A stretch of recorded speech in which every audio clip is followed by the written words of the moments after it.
loving somebody is by sharing God's truth, not just accepting, your way of life and how things make you feel.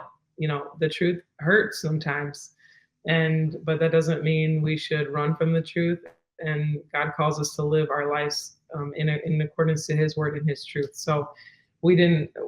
What better way to do that than run our business with those same values?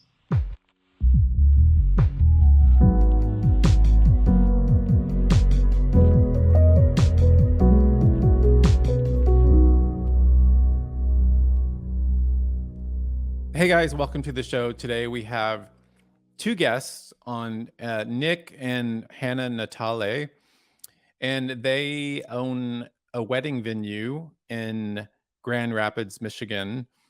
And they had basically I can't remember what year, but we'll talk about it, a couple of years ago, in 2022, actually, last year, they announced that their wedding venue was open. They had an open house.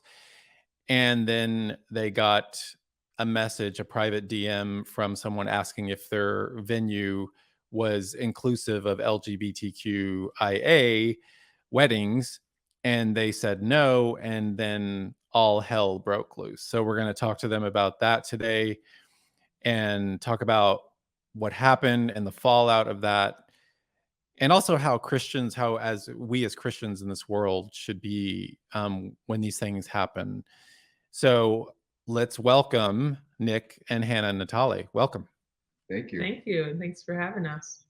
Thank you for coming on. You guys have a crazy story. So first, before we get into what happened to you guys, tell us how you came to decide to start a wedding venue, what that process was like, what you guys were doing before that as individuals, and then how that came together. Sure. You want to start? Sure. Yeah. I had been a wedding photographer for the last 10 years. So that's kind of how I got started in the wedding industry and kind of fell in love with all things wedding. And then Nick was a chef in the industry here in Grand Rapids. He got his culinary master's in Italy. So when we met back in 2016 and then got married in 2017, this was just kind of a natural way that we could combine our passions and kind of do what we both loved. So that was my normal day job. But I actually left the food industry in 2014 to help my family with a completely opposite business as manufacturing. And like Hannah said, once we kind of met, fell in love, got married, it was kind of like one of those maybe we could do this one day, because you were a wedding photographer, I was a chef.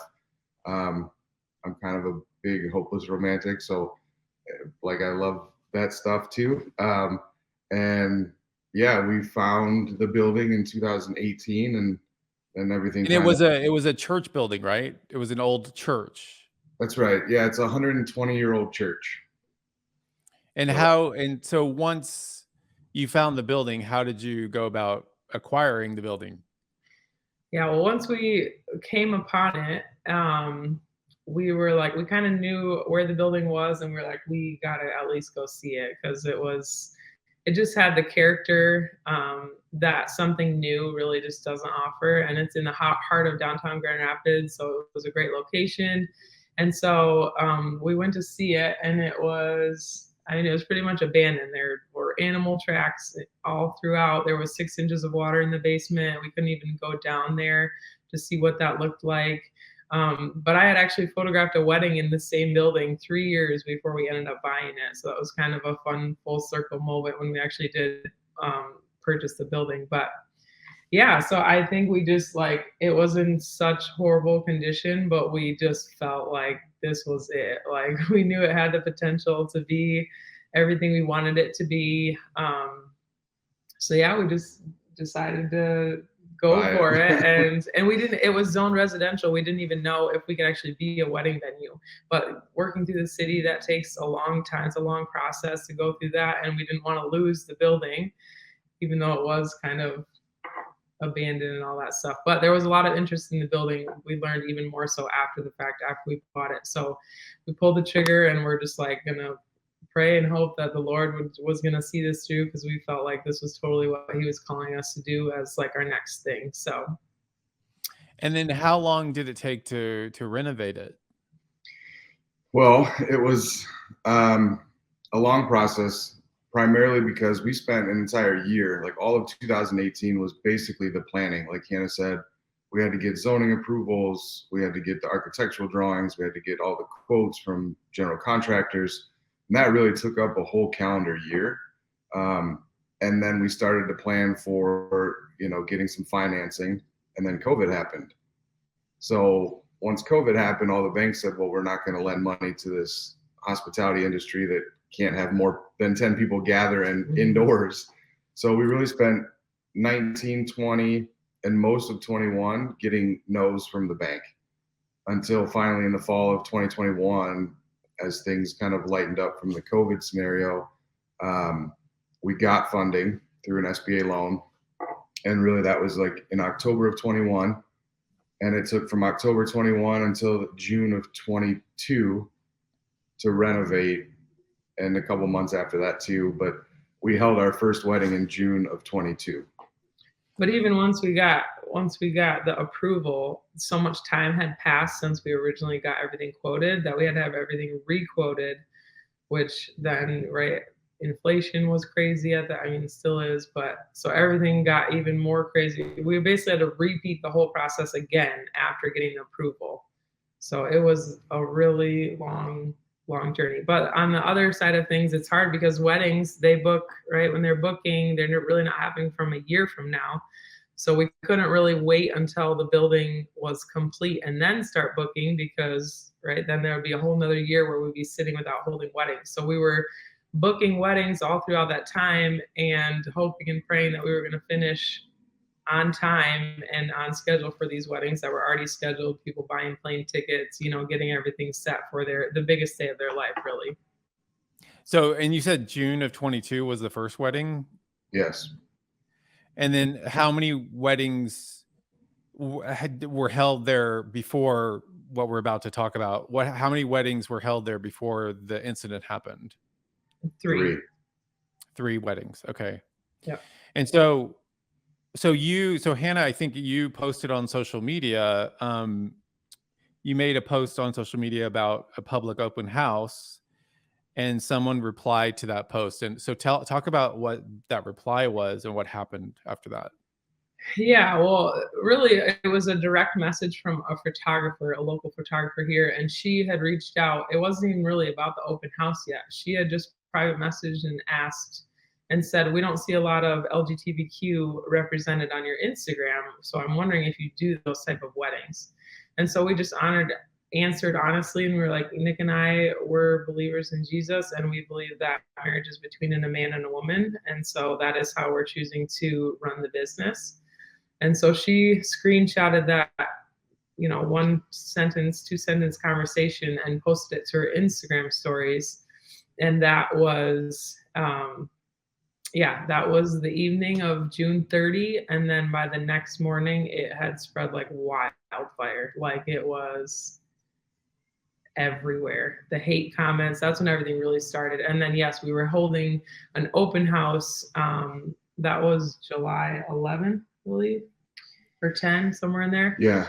And so from June 30 to July 11, that is when they planned a protest to be at our open house, the public open house, which on my post that I said all are welcome to come to the open house. But then that was a big controversial statement, because they were saying obviously not all are really welcome here, but it was really just for the open house. So that's kind of the initiation, that one conversation with that photographer is really what started it all. And then she shared it, and then it, like I said, just spread like crazy. So there was in fact a protest. It was a large protest at your venue, right? Yeah, it was about 20 to 30 people maybe at most. I don't even think 30. I think 20. So I mean, I don't really call that a large protest. I mean, what we thought was going to happen, it was much less than. From all the hype that was on social media, of what they were planning and all this stuff, because we were seeing all that transpire. We were expecting a couple hundred people out there. So Yeah. I think, and that's what social media is. I mean, a lot of people can be behind their computers and their phones, and they're jazzed up and want to be all a part of it, and it gets heated, but yeah. So then, protest outside And of. so were you there at the venue during the protests? A couple people came in respectfully. I had a conversation with a couple, but no one came inside and was disruptive or disrespectful. Anybody that did come inside, they walked through the building. Like I said, a couple kind of came to me and asked to have a conversation. We engaged in that, but nothing disruptful at all from the protesters inside. Did you go outside and engage with the protesters at all? No. Anytime I was close to the door, there was a few times. There was just a lot of, I hate to say it, like stupid banter, making fun of me I just didn't care to go out there and have my day ruined. And because this was after us working 4 years, pouring our heart and soul into this business. And we had been dreaming of this open house. All of our, friends and family were there trying to celebrate with us. And then just to have like the 2 weeks before that of hate beyond what you could even imagine towards us, our children, our families, and the business. So, trying to still somewhat enjoy what we had worked so hard for, even in the midst of what it turned out to be.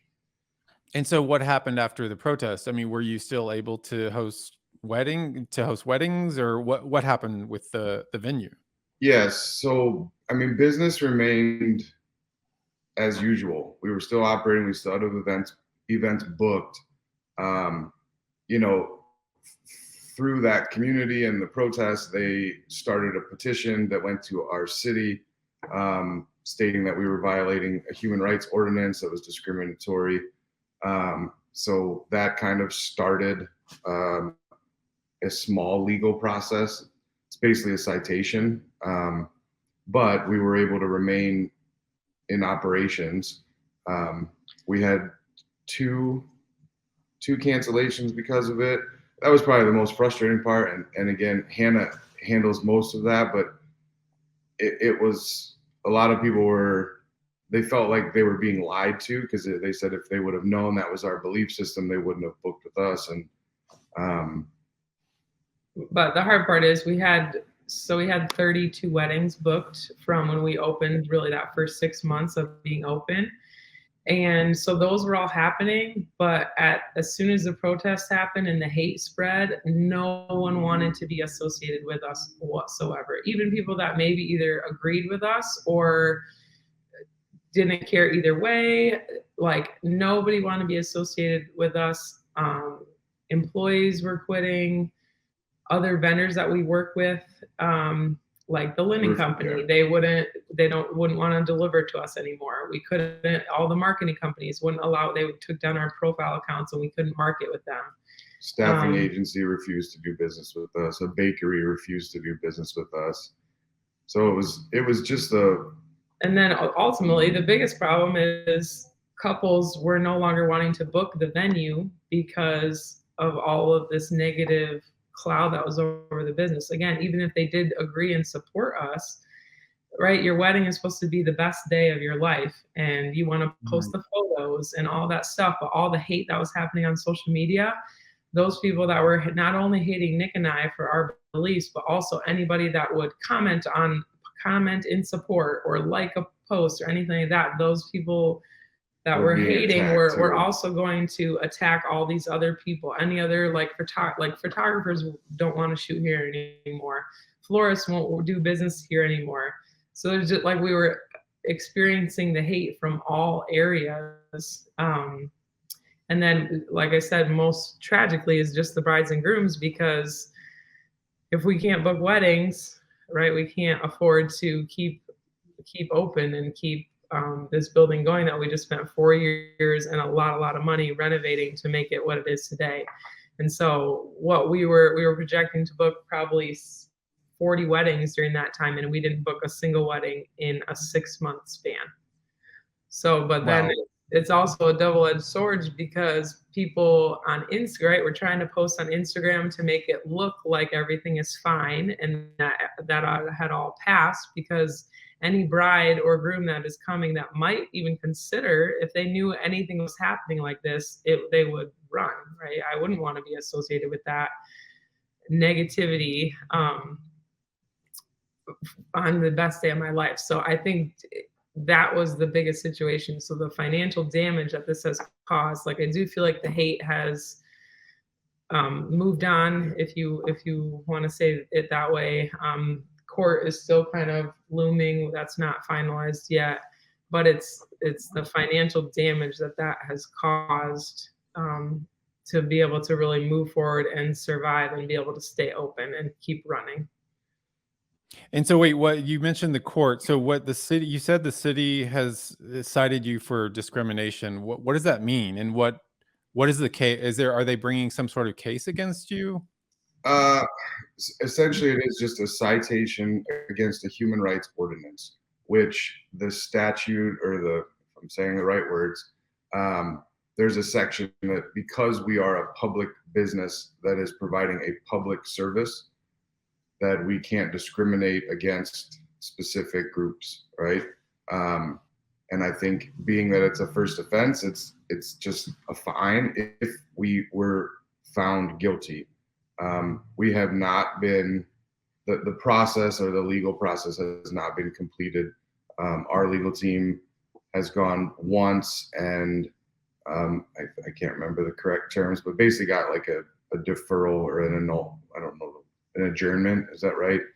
Sorry, I'm not legally intelligent, but basically that has given us like a time frame to kind of revamp this. And everything that our legal team is saying is that it seems like whether it's First Amendment or this new Respect for Marriage Act, there's jargon in there that kind of says, well, it's respect for all marriages. So it's not like we can just add one group and say that we have to respect that marriage now. We still have to respect religious marriage or any other marriage. So yeah, there's been no formal completion of the legal action taken against us. It's just kind of sitting there and has been for over 6 months now. And so what's happening now with the space? Are you using it for anything? We're trying. We're slow. Like I said, I think we've turned the corner that things have moved on. We still get comments here and there on things that we've posted or that we post. Again, just trying to make it look like everything's good and weddings are happening. We did, we're heading into wedding season. So we had a little over 20 weddings, and I think 5 total canceled once everything came out. So we still have those 17 weddings that are booked that are still willing to continue and move forward. So those are starting to actually happen now. So that's good. We're being able to show more on Instagram. And we just started picking up with some more bookings. So I do think things are passing and heading in the right direction for us. It's just a matter of if we can financially survive the damage that was caused during that 6 months where we were projected to book at least 40 weddings during that time. Yeah, I had Jack Phillips on my show, as you might know, and Jack Phillips is the owner of Masterpiece Cake Shop. I think that's the name of it. Yep. And I mean, he's been through the court system for years and years and years. It went to the U.S. Supreme Court. They ruled in favor of him, but then there was it's just like endless with him. And it just reminds me because I don't know if you've read Douglas Murray's Madness of Crowds, but Douglas Murray he identifies as gay. He's British, but he is conservative, and he wrote a book called The Madness of Crowds, and how basically the gay movement, the LGBTQ blah blah blah movement was all about kind of equality, but it's actually not about that, because it's not, because gay men and women got what they wanted. They got marriage legalized, quote unquote, legalized in 2015. Mm-hmm. And marriage became legal between same-sex couples. And but see, it's never ever enough, because they don't want just equality. They want to absolutely destroy anyone who disagrees with them. So it's almost like this, it's like this vengeance mentality. And Douglas Murray calls it kind of storming the barricades kind of mentality. But it's like this vengeance. It's like, not only do I want you to, we live in a pluralistic society. We should all just kind of, we all have different worldviews. We all have different belief systems. We should all respect those. I mean, I don't get upset about the 50 gay bars that are in my neighborhood. Yeah. I don't like go storm them and like try to cancel them. Right. I live in West Hollywood, California. But we live in this pluralistic society, and we should be able to just say, yes, you do what you do, I do what I do. We have different worldviews, we have different beliefs, and let's just get along. But that's not the way it's working out. That's not what's happening now.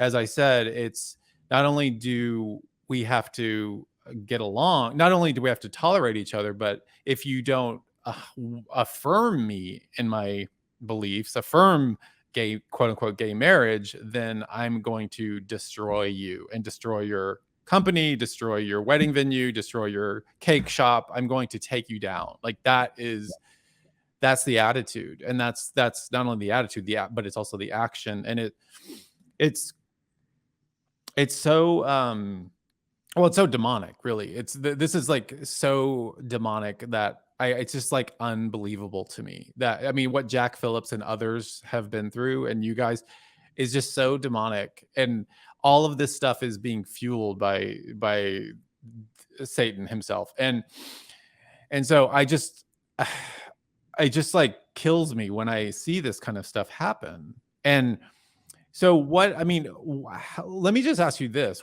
How did you guys, because I mean, a lot of people would have just kind of easily caved to Christians. A lot of Christians would have just caved to this and been like, oh, we serve everyone and it's no big deal. And they just to kind of, unlike Shadrach, Meshach, and Abednego, who were willing to go to a fiery furnace rather than compromise God's word. So how did you guys decide to not compromise and basically deal with Nebuchadnezzar? Yeah, I think, it was a hard decision, and something that, we knew 4 years ago that we were going to do this, meaning open a wedding venue, but we hadn't made a decision on this until only probably about 6 months before we actually opened and had our first wedding. Yeah. And really, so we went back and forth, we were praying about it, and now looking back, like, I can't believe we were even considering going back and forth. Like, now we look back and we're like, we wouldn't change a thing. We would have decided way quicker and just, said it and made that our truth. And really how we actually ended up deciding was, I actually did book a LGBTQ wedding. They inquired. I didn't really know at first that they were an LGBTQ wedding. And they didn't even want to come tour. They're like, we love your venue. We want to book the venue without even coming to see it. And so I was like, okay, great. And we still hadn't made our decision at that time.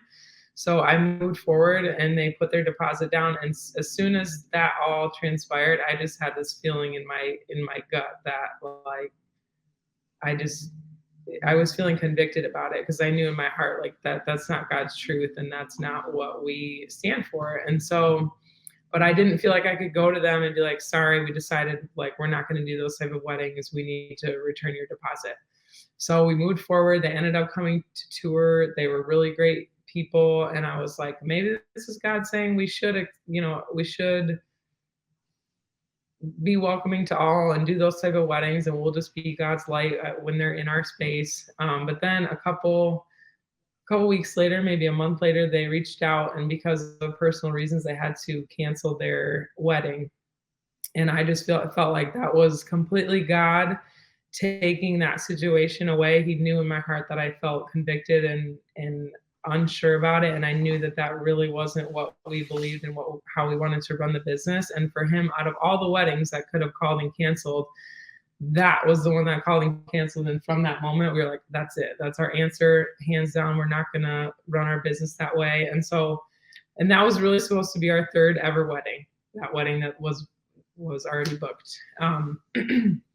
So that's when we officially made the decision. And then I think even more so, it's like looking backwards after we made the decision, like obviously praying about it, talking about it. It's like, how do you separate the personal values and belief system from business? Should you? So many people do, right? And part of it for me is that so much of our business is that religious ceremony, that wedding. mm-hmm. And so yes, it's always going to be a representation of us because people know that we own this business. And so that was one part of it. And I think the other part is, like you were saying, that book, The Madness of the Crowd, Storming the Barricades. It's like, looking back now, we just probably set forth one of the best examples we can give our family about standing for God's word. Mm-hmm. Honestly, I was probably slightly naive that this would happen in our city. It really was. It wasn't probably more than a decade ago that Grand Rapids was the Bible Belt of Michigan. Yeah, and I thought Grand Rapids was like a super conservative city. It was.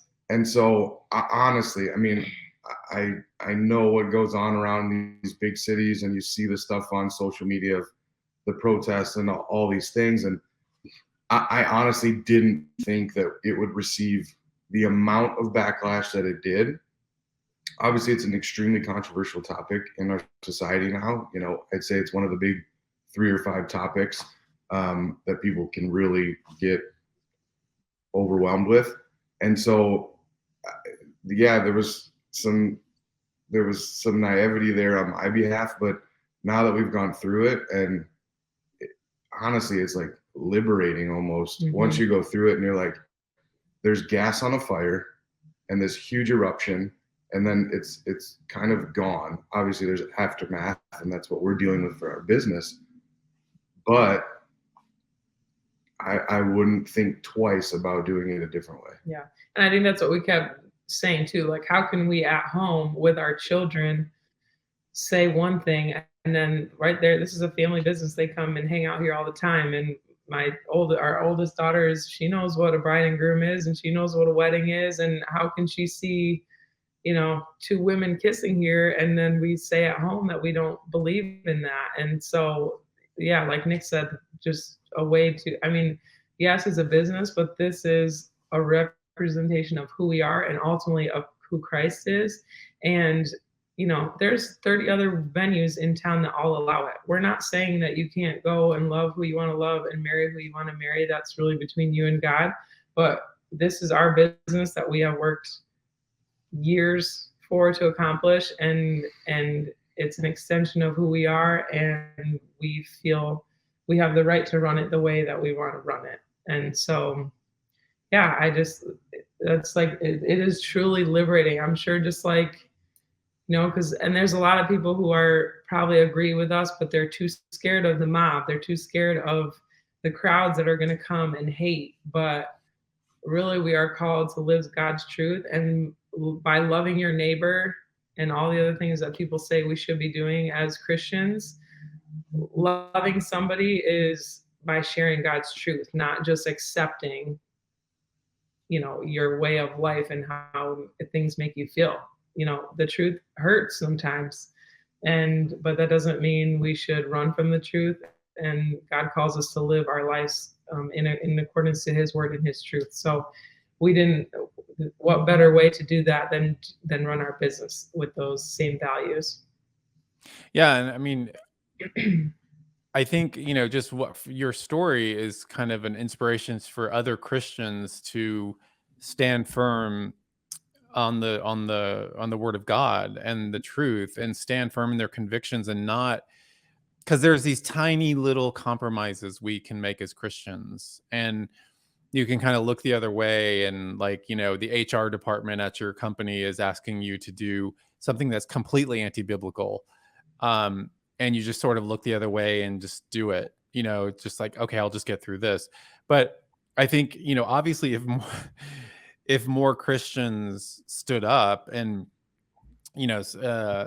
stand up and be counted, kind of thing, like if more Christians stood up and said, no, actually, like, this is what frustrates me. I mean, obviously, I lived in that world. I lived as a gay man for 20 years in LA, and I know what that's like. And uh but I I think it's incumbent upon Christians to be bold in their faith and say, no, actually, we're set apart. We're set apart from the world. We're set apart, and we actually have, shockingly, we actually do believe in this thing called the Bible. We actually believe it's the word of God, and we believe that it's authoritative and inerrant. Um and so we cannot, I mean, it's like Luther said when he was before the diet of worms. He's it's like, it's we can't go against our conscience. Like, it just it's and if we do, it's painful. It's very painful to do that, as you were saying, to Yeah. go against conscience. Yeah. And so, he said it is neither safe nor, I forgot what is here, when he gives the "Here I Stand" speech. It is neither safe nor, I can't think of the other word he used, but for him to recant, he refused to recant. And I think that, if, just as Christians, we need to be open about our faith, to be open about what we believe. And the more we do that, the less the world can kind of just take over Mhm. and kind of destroy everything. So I just, I feel for you guys. How can people help you guys?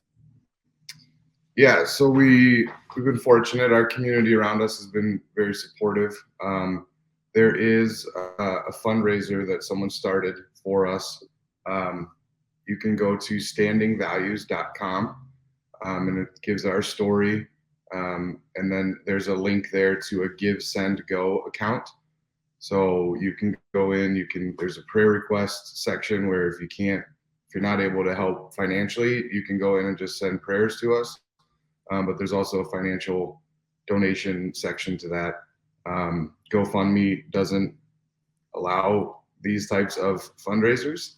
So that's why we're using the Give, Send, Go. And yeah, it's really, like Hannah has said, it's survival mode. We are booking. We do feel like corners are turned, but it's kind of like we need to get through this year, and we're taking it month by month. So the donations are primarily going to help us with paying our loan. On top of Plus you have 3 kids, one age 6, 4, and 2, right? You have 3 kids, very young children. Yeah. So that's also, that's a heavy burden, right? Yeah, it's busy, and we're trying to survive. Nick works a full-time job, plus he's the full-time chef here. We don't pay ourselves anything just so that we can pay our few employees to help us, get the business run and get it going and try to get it up off the ground again. And this building was abandoned. We put an insane amount of money into this building. And so our monthly mortgage is pretty crazy. So yeah, all the funds are going directly to pay our monthly mortgage. And we do want this to be our story, to be, give people the courage to be able to stand up. The same force and fire that the LGBTQ community has to stand up for what they believe in. I don't know why Christians don't have that same, or we should have that same fire and that same fight in us. Again, we can do it maybe in a different manner that they're doing it, but you know, and the Lord provides. Sometimes we're looking forward, we're like, we have no idea how we're going to be able to survive this month to month, but some way, somehow we got a deferment. We feel like for our loan for 3 months, that was totally a God thing. And the first one is going to be starting, starting up again in April, and we booked a couple weddings this month. That's all going to go to help pay that first one back after being, not having to pay it for 3 months. So day by day, we're just taking it day by day, and we know like God has given us a peace that really only God can provide. That somehow, some way, I'm sorry, I'm losing my voice. Somehow, some way, God is going to provide, and we're going to see this through. And this is really to share His story, not ours. So. Well, thank you for sharing your story here, and thank you for holding the line. It's very important in our culture now for Christians to do that. Thank you so much for joining us. We're going to put the link below to the what's not the GoFundMe, what's it called? The Standing Values. Oh, Give, Send, Go. Give, Send, Go. We'll put the link below to that. Thank you guys for joining me. I appreciate it. For having us. Yeah, this is great. All right. Thank you guys for watching, and we will see you next time.